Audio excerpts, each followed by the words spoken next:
할렐루야. 반갑습니다. 2년 전에 꼬박 2년 전에 와서 여러분들 뵀던 것 같은데요. 제가 해마다 그 10월이면 한국에서는 이제 전국 체육 대회가 열립니다.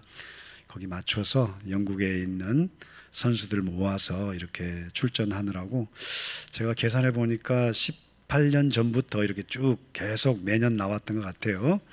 해마다 나오는 거죠. 10월에 1년마다 나오지만 그 1년 사이에는 또 많은 변화와 일들이 있더라고요. 작년 10월에 제가 나와서 부모님 뵀는데 영국 돌아간 지 2달 만에 아버지께서 소천하셨어요. 2달 만에. 그 사이에 이제 이런 일들이 있었고, 뭐 축하할 일들, 반가운 일들, 기쁜 일들도 있지만 또 아픈 사연들도 1년이 지나면 또 많이 자리를 잡습니다. 이게 우리의 과거 아닙니까? 그죠? 과거는 우리가 추억할 것은 추억하고 또 교훈을 얻을 것들도 있어요. 과거에서 하나님이 베풀으신 은혜들을 돌아보며 감사하는 의미도 있고, 또 우리가 잘못 걸어왔던 길들이 있으면 또 고쳐잡고, 그죠? 반추하면서 돌이키고 바로잡고 이런 의미가 있습니다만, 그러나 우리가 과거에 너무 매여서 사는 삶은 그렇게 또 썩 건강에 좋지는 않겠다, 이런 생각을 가져봅니다. 과거에 너무 매여 있어요. 그러면 사실 하나님은 새로운 페이지를 넘기고 새로운 장을, 새로운 챕터를 여시고 싶으신데, 내 삶이 내 과거 기억에 너무 매여 있으면 전진을 못 하지 않습니까? 그렇죠? 그래서 과거가 나름 의미가 있지만, 과거는 영어로 하면 이제 past has passed, 미국식 영어로는 이제 past has passed 이러겠죠. 영국식은 past has passed, 과거는 지나갔다, 이런 거죠. 그래서 과거에 너무 매여 있지 말자. 마귀는 가끔 그렇습니다. 우리를 과거에 너무 이렇게 매몰되도록 만들고, 또 사람들의 평가는 우리 현재적인 모습을 보고 평가를 내리도록 만듭니다. 그래서 현재 너의 모습 보니까는 참 볼품없구나, 초라하구나 이럴지 모르겠지만, 하나님은 성경을 이렇게 보면 볼수록 우리의 미래의 가능성을 보시고 우리의 삶을 열어가신다, 이걸 많이 느끼게 됩니다. 특별히 여러분들 그 주변에 어린 아이들, 자라나는 아이들 보면서 현재적인 모습 보면서 너 코 올리고 있구나, 아이고 그 과 뭐가 되겠냐, 이렇게 보셔서는 안 되는 거죠. 미래의 가능성을 하나님은 보신다. 그 하나님의 시각으로 우리도 사람들도 바라볼 수 있고, 또 우리 자신을 향해서도 바라볼 수 있는 시각이 열려야 되겠다, 이런 생각을 가져봅니다.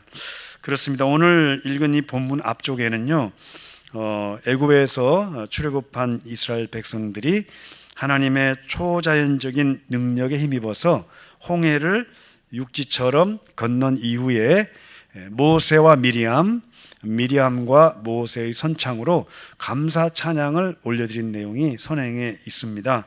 그들이 부른 찬양의 골자는 한마디로 말하면 하나님이 어떤 분이신지, 하나님의 하나님 되심과 하나님의 일하심입니다.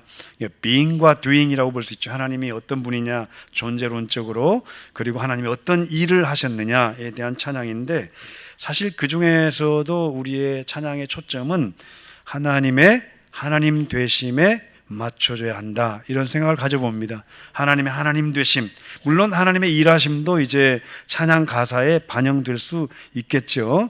그러나 우리가 너무 그 일하심에만 초점을 맞출 경우에 그 하나님의 일하심이 내가 원하는 방향으로 이렇게 이끌어지지 않을 경우도 있지 않습니까? 그죠?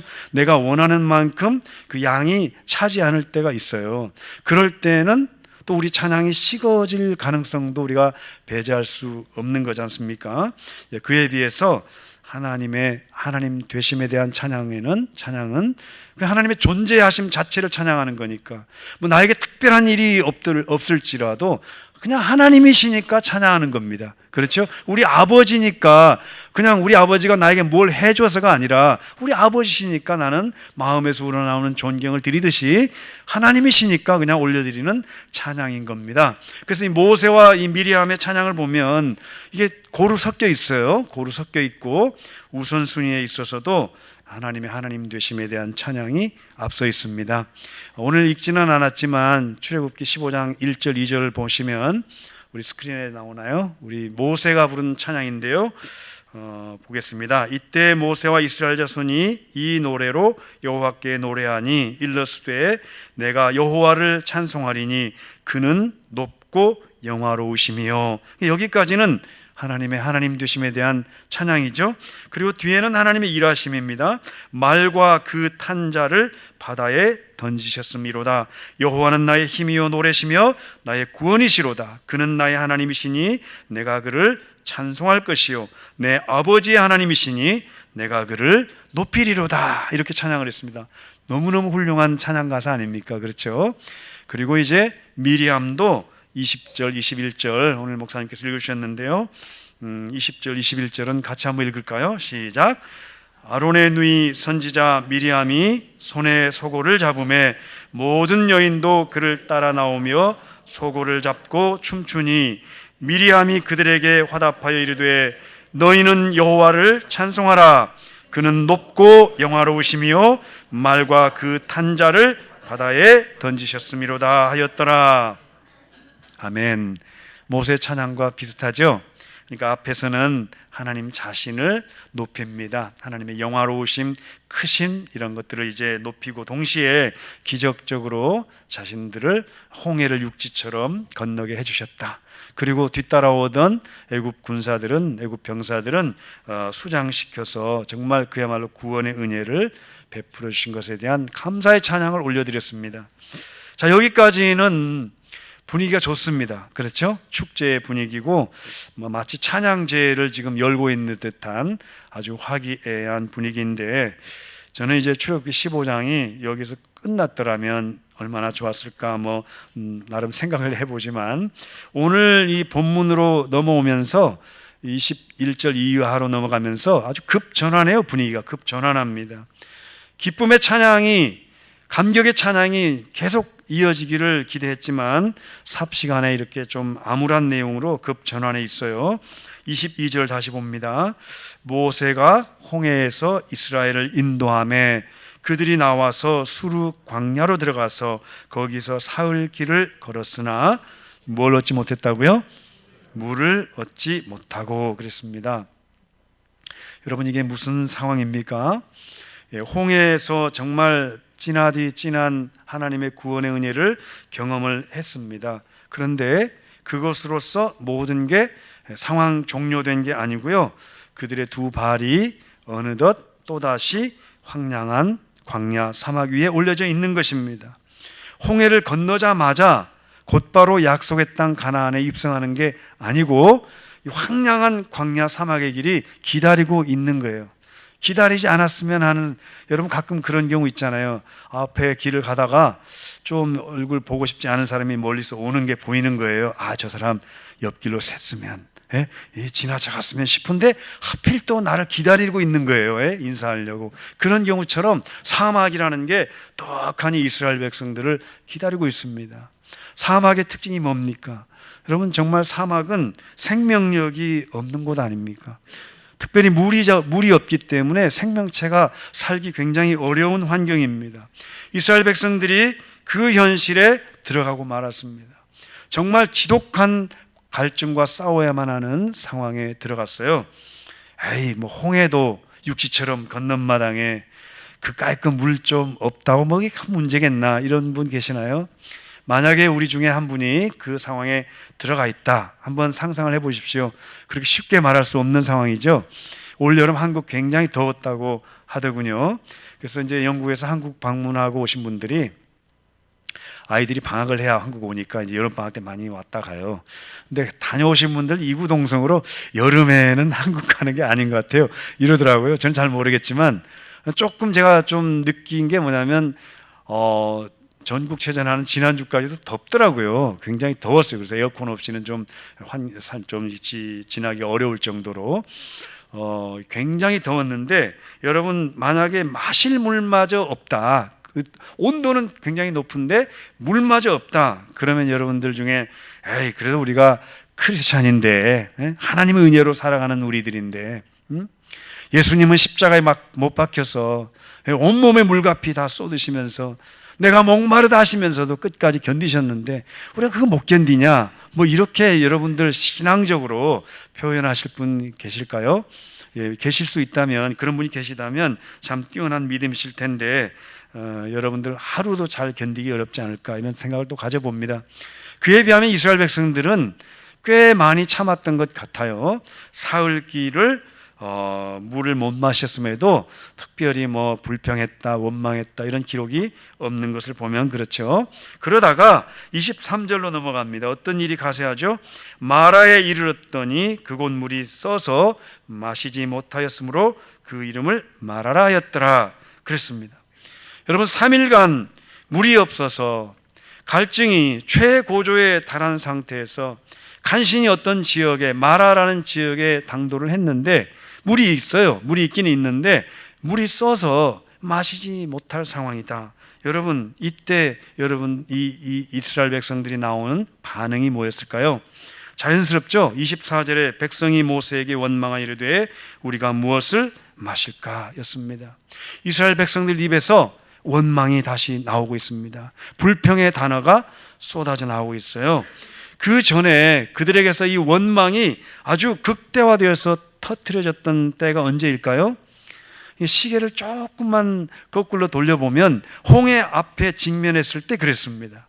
홍해 앞에 직면했을 때 이스라엘 백성들과 홍해 바다 그 사이에서 샌드위치 됐다고 그러죠. 샌드위치 됐을 때 원망이 막 극대화되어서 터져 나왔더랬습니다. 14장 11절입니다. 출애굽기 14장 11절. 그들이 또 모세에게 이르되 애굽에 매장지가 없어서 당신이 우리를 이끌어내어 이 광야에서 죽게 하느냐? 어찌하여 당신이 우리를 애굽에서 이끌어내어 우리에게 이같이 하느냐? 이렇게 원망했던 그들입니다. 그 원망과 아주 흡사하고 심지어 동일한 색깔의 색채의 원망이 지금 다시 재점화될 조짐을 보이고 있는 거예요. 이스라엘 백성들 입에서. 자, 그래도 여러분, 홍해를 건너기 전에는, 건너기 전이었으니까 우리가 이해를 해 줍시다. 그죠? 이해를 그럴 수 있다 이렇게 쳐줍시다. 그러나 지금은 어떤 상황이죠? 홍해를 아주 기적적으로 드라마티컬리 건넜습니다. 구원의 바다 이쪽 건너편에서 그것도 하나님의 은혜에 감사하다면서 목청껏 모세와 미리암의 선창을 따라서 함께 합창하면서 찬양을 올려드렸던 이후입니다. 얼마 지나지 않았습니다. 그렇죠? 그 감격의 잉크가 아직 마르기 전인데 또다시 이렇게 폭포수처럼 원망의 단어들이 이스라엘 백성들 입에서 터져 나오고 있다. 여러분, 한편 하나님께서는 왜 하필이면 그들을 다시 그런 환경으로 인도하셨다고 생각되시나요? 왜 광야로 인도하셨을까? 왜 하필이면 마라로 인도하셨을까? 물이 있어서 마시지 못하는 그곳으로 인도하셨을까? 그렇죠, 여러분. 하나님은 온 우주와 자연 만물을 다 다스리시는 하나님이십니다. 그들을 만드신 분이기 때문에 충분히 이렇게 하나님께서 만지시고 움직이시고 주무르시고 바꾸실 수 있는 분 아니겠어요? 아멘이십니까? 예, 그렇습니다. 그러나요, 하나님의 진짜 관심은 보이는 자연 세계가 아니라 보이지 않는 이스라엘 백성들의 내면에 가 계셨습니다. 거기 더 가 계신 거예요. 그러니까 이스라엘 백성들이 홍해를 이렇게 육지처럼 건넌 것은 하나님의 다스림의 영역의 외적인 영역이라고 한다면, 그러나 물론 그걸 통해서 하나님이 역사하셨고 이스라엘 백성들도 감사하고 놀라며 찬양하지 않았습니까? 그러나 정작 하나님이 더 큰 관심으로 다스리시는 영역은 눈에 보이지 않는 이스라엘 백성들의 내면이었다. 예, 바로 그것이 하나님께서 그들을 광야라는 훈련소로 이끄셨던 이유입니다. 예, 트레이닝 한다고 그러죠. 트래블링을 통해서 트레이닝을 하시기 위해서 광야 훈련소라고도 할 수 있고 광야 학교라고도 할 수 있는 곳으로 하나님이 인도하신 거예요. 아무 이유 없이, 목적 없이 그들을 그 황량한 광야, 또 하필이면 쓴물이 나는 마라로 인도하신 게 아니라는 것입니다. 이스라엘 백성들의 내면을 보고 싶으신 것이죠. 제 개인적인 사견이 아니고 25절 말미에 보면 그런 힌트가 되는 단어가 있어요. 거기서 여호와께서 그들을 위하여 법도와 율례를 정하시고 그들을 시험하실세 그랬습니다. There he tested them 이렇게 되어 있어요. 조금만 구체적으로 말씀드리면은 얼마 전 찬양과 감사를 쏟아냈던 그들의 입에서 어떤 상황에서도 또다시 여전히 힘든 어려운 상황에 들어가서도 여전히 그들의 입에서 찬양과 감사가 쏟아져 나오는지, 하나님께 감사의 기도를 올려드리는지 하나님이 보고 싶으셨던 그 이유가 그 속에 숨겨져 있는 것입니다. 그런 의미가 내포되어 있어요. 이렇게 하나님이 시험하실세라는 단어 속에 찬양했다가 다시 또 이 원망의 모드로 돌아섰다가 하는지 안 하는지를 보고 싶으셨던 거죠. 그런데 이스라엘 백성들은 그 시험에서 합격을 합니까? 불합격합니까? 합격이에요? 불합격이에요? 네, 조금 있으면 이제 수능이 다가오죠. 우리 젊은 친구들은 합격, 불합격 이 용어 나오면 아주 긴장합니다. 예, 영어로는 이제 pass 했냐, fail 했냐 그러면 우리 이제 영국의 우리 아이들도 pass, fail 이러면, 예, 영국 발음은 pass예요. pass, fail 그러면은 굉장히 긴장해요. 아주 민감하게 반응하는 단어인데, 예, 이스라엘 백성들은 참 안타깝지만 fail하고 말았습니다. 불합격하고 말았어요. 그러나 바로 그 순간 아주 색다른 반응이 돋보입니다. 모두가 이구동성으로 원망의 단어들을 쏟아내던 바로 그 한 복판에서 전혀 다른 반응이 하나 나오고 있어요. 그냥 same situation, different reaction 이렇게 이제 요약할 수 있겠죠. 똑같은 상황인데 전혀 다른 반응이 돌출합니다. 25절 상반절에 모세가 여호와께 부르짖었더니가 그것입니다. 모세가 여호와께 부르짖었다. 이 말 속에는 모세가 하나님을 향해 얼굴을 들었다, 이런 의미가 함축되어 있어요. 모세가 하나님을 향해 얼굴을 들었답니다. 다른 사람들은 뭘 보고 있습니까? 그들의 얼굴, 그들의 눈이 어디를 향하고 있습니까? 물이 없는 현실, 그죠? 쓴물만 나오고 있는 마라, 쓴물 현실, 여기에만 다 집중하고 있는 와중에 모세는 얼굴을 들어 하나님을 바라봤다, 그죠? 그래서 또 부르짖었다고 그랬지 않습니까? 뭐라고 부르짖었을까? 여전히 백성들이 원망하는 것 거기에 편승해서 자기도 하나님께 원망을 했을까? 자세히 나와 있지 않을까 모르잖아요. 그러나 그 뒤에 기사가 뒷받침해주는 내용이 있어요. 여호와께서 그에게 한 나무를 가리키시니 그가 물에 던지니 물이 달게 되었더라로 넘어갑니다.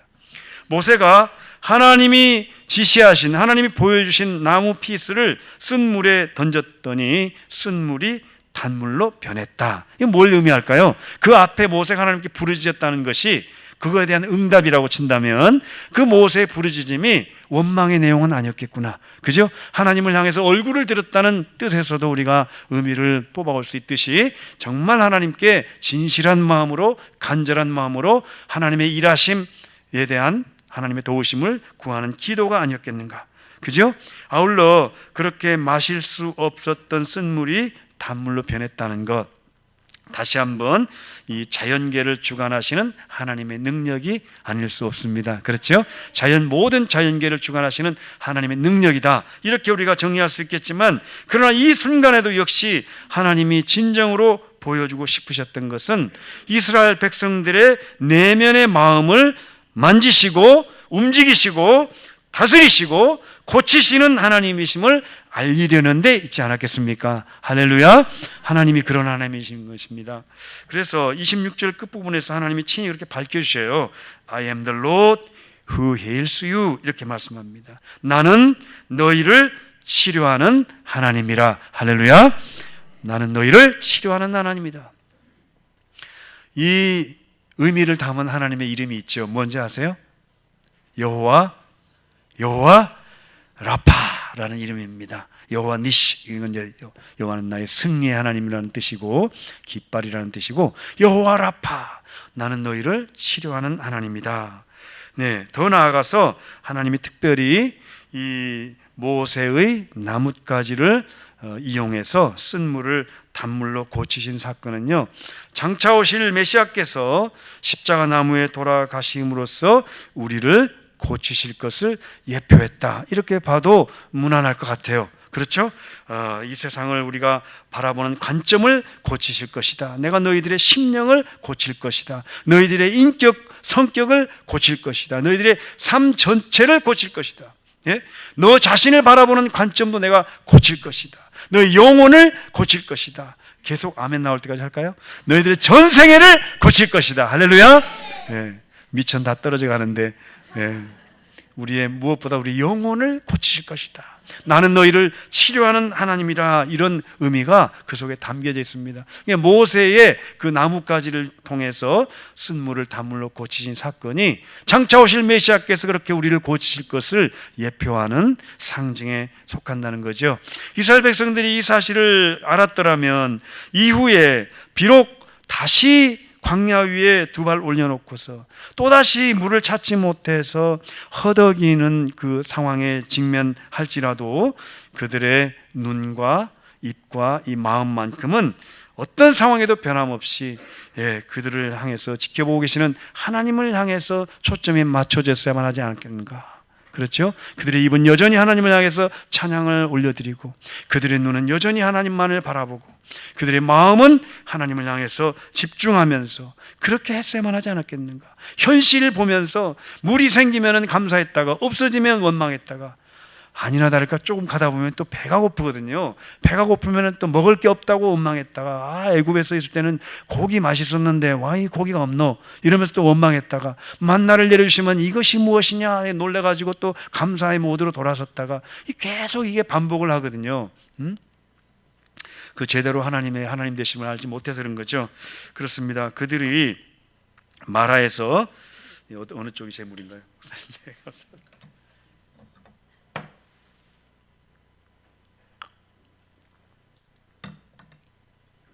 네, 마라에서 쓴물이 올라온다고 하나님께 원망과 불평 쏟아냈잖아요. 그 모습을 하나님께 내려다보시면서 야, 너희들은 그 육체의 이 갈증을 해소하기 위한 그 물이 쓰다고 그렇게 원망하느냐? 나는 너희들이 쏟아내는 그 원망의 말들이 내게 너무 쓰게 들린다. 이렇게 하나님이 반응하시지 않았을까? 이런 생각을 가져봐요. 그렇지 않겠어요, 여러분? 하나님의 입장에서는 그들의 입에서 쏟아져 내오는 그 말들이 쓴 물과도 같았을 겁니다. 하나님께서 결코 흠양하시거나 들이키실 수 없는 그런 말들인 것입니다. 그렇죠? 신약 야고보서 3장 10절 11절에서 한 입에서 찬송과 저주가 나오는도다. 내 형제들아 이것이 마땅하지 아니하니라. 11절 다 같이 시작. 샘이 한 구멍으로 어찌 단물과 쓴물을 내겠느냐. 이렇게 지적한 것처럼 하나님께 찬송이라는 단물을 냈다가 원망과 불평이라는 또 쓴물을 냈다가 하고 있으니까 하나님이 보시기에 어떠했을까? 옛날에 제가 제 아내와 이제 그 결혼 전에 이게 교제할 때 제 아내가 저와 이렇게 쭉 같이 어느 길을 걸어가면서 찬송을 하나 불러준 게 있어요. 근데 그 찬양을 그 이후로 제가 들어본 적이 없는데 찬송하고 그 입술로 또다시 범죄합니다. 이런 찬양인데 혹시 들어보신 분 계세요? 네, 아마 이게 제 아내가 혼자만 하는 찬양인지 쭉 가면서 불렀던 찬양이에요. 근데 그게 제 머리에 꽉 박혀 있어요. 그래서 제 안에 이제 신앙의 그 척도가 그게 아니겠는가 이런 생각도 제가 가져봤고, 그렇지, 저를 많이 돌아보는 찬송하고 한 입으로 또다시 내가 원망하고 범죄하고, 이게 하나님이 보실 때 너무 역겹지 않겠는가 이런 생각을 이제 가졌더랬는데, 그렇죠, 이스라엘 백성들의 입을 보시는 하나님이 그렇게 생각하지 않았을까? 니네가 전에 불렀던 찬양, 이거는 그야말로 상황 중심의 찬양 아니었냐, 상황이 괜찮으니 나오는 찬양 아니었냐, 이렇게 하나님께서 안타깝게 바라보시지 않았을까 이런 생각을 가져봅니다. 천만다행일까요? 오늘 본문의 마지막을 장식하는 내용은 27절입니다. 27절 다 같이 읽으시면 감사하겠습니다. 시작. 그들이 엘림에 이르니 거기에 물샘 12과 종려나무 70그루가 있는지라. 거기서 그들이 그 물 곁에 장막을 치니라. 아멘. 마라에서 그 일을 겪은 후 조금 더 가다 보니까 엘림이라는 곳에 이르렀는데요, 거기서 뭘 발견하죠? 12개의 샘물과 종려나무 70그루가 심겨져 있는 오아시스를 발견하게 됩니다. 사막의 오아시스라는 말이 있잖아요. 그 정말 막막하고 척박하고 이 황량한 사막에서 오아시스를 발견한 겁니다. 여기 12개라는 샘물, 또 70그루라는 12와 70이라는 숫자가 갖는 성경적인 의미, 또 의미가 있을 겁니다. 이 시간 다 다루지는 않겠지만 그만큼 어쩌면 하나님의 충만한 은혜와 축복이 예비되어 있었다, 이렇게 볼 수 있겠죠. 그 엘림과 마라의 거리가 약 한 10km 정도로 된다고 이렇게 추정들을 합니다. 엘림에서 마라 거리. 그러니까 엘림이 마라에서 이렇게 멀지 않은 곳에 위치해 있었던 것입니다. 뭘 시사할까요? 우리가 힘든 순간을 겪는 중에도 하나님의 은혜와 축복은 그 주변 어딘가에서 함께 숨을 쉬고 있다는 사실인 겁니다. 그렇죠? 이스라엘 백성들이 마라에서 쓴물을 마셨을 때 원망하지 않고 조금만 더 걸어갔더라면 엘림을 만날 수 있었던 상황인 것이죠. 그런데 그들이 정말 그 엘림까지 가기 전에 마라에서 원망을 터뜨린 게 정말 안타깝고요. 엘림까지 갈 것도 없죠. 이미 마라에서도 어떤 은혜를 경험했습니까? 쓴물이 나왔지만 다시 단물로 바꿔서 마실 수 있도록 해주시는 은혜를 경험하지 않았습니까? 제가 이제 영어 단어 중에 nowhere라는 게 있어요. nowhere. 제가 준비를 미리 못했는데 nowhere가 한 단어입니다. 한 단어. nowhere. 아무데도 없다. 이런 뜻인데 이걸 좀 띄워쓰게 해가지고 W 다음에 이렇게 띄우면 어떻게 되냐면 now here가 되네요. now here.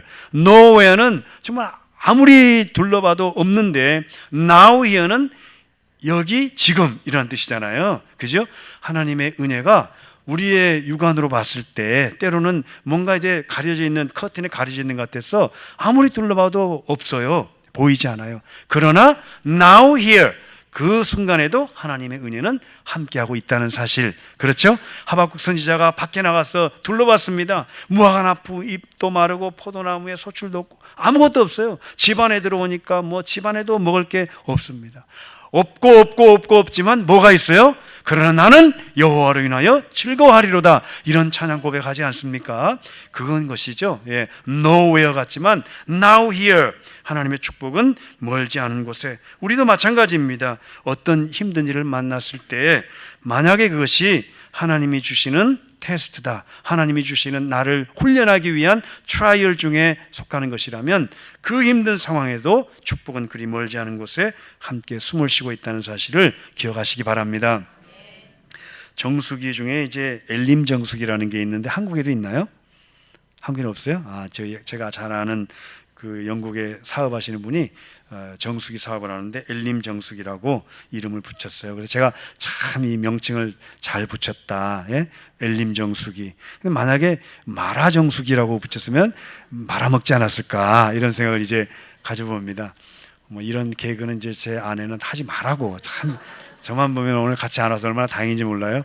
제발 그런 개그는 하지 말라고 이제 그러는데, 이 마라 얘기 나오니까 여러분 젊은 층들은 요즘 마라탕 노래가 유행이더군요. 마라탕 노래 아세요? 예? 탕탕 후루 이 노래 아세요? 몰라요? 네.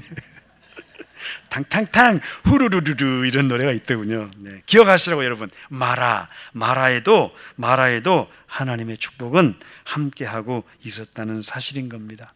다만 이스라엘 백성들이 그 제한된 인식력으로 인해서 인식하지 못했을 뿐이지, 그런 거죠. 우리도 마찬가지예요. 우리가 한계성을 갖고 살아가기 때문에 하나님의 은혜가 분명히 내 주변에 숨쉬고 있는데도 인식하지 못할 뿐이에요. 그리고 어떤 의미에서는 내가 애써 밀어내기도 합니다. 거부하기도 해요. 그럴 뿐이지 하나님은 여전히 우리와 함께 하시고 하나님의 축복과 은혜는 내 주변에 함께 맴돌고 있다는 사실을 기억을 하시기 바랍니다.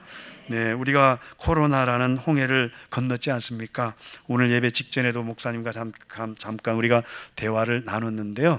영국에서는 이제 한 2년 정도 아예 봉쇄를 했어요. 그래서 온라인 예배를 드릴 수밖에 없었는데, 그러다가 이제 대면 예배로 돌아와서 첫 예배를 드렸던 그 순간을 저는 잊지를 못합니다. 얼마나 감격스러웠는지. 다시금 우리가 하나님 앞에 나와서 이렇게 힘있게 찬양하면서 예배할 수 있었던 이 환경이 주어진 것이 얼마나 감격스러웠는지 몰라요.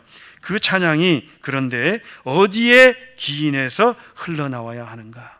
분명히 또다시 홍해 앞에 서거나 광야를 걷는 듯한 삶, 또 마실 물이 없는 듯한 삶, 쓴 물이 나오는 마라와 같던 삶이 우리 앞을 가로막지 말라는 법이 없지 않습니까? 그죠? 전혀 없으라는 법이 없지 않습니까? 그럼 그럴 때마다 우리의 입에서, 찬양을 했던 우리의 입에서 단물과 쓴물을 막 내듯이 있을 수 없는 일인 거죠. 그렇게 우리가 또 원망을 쏟아낼 것인가?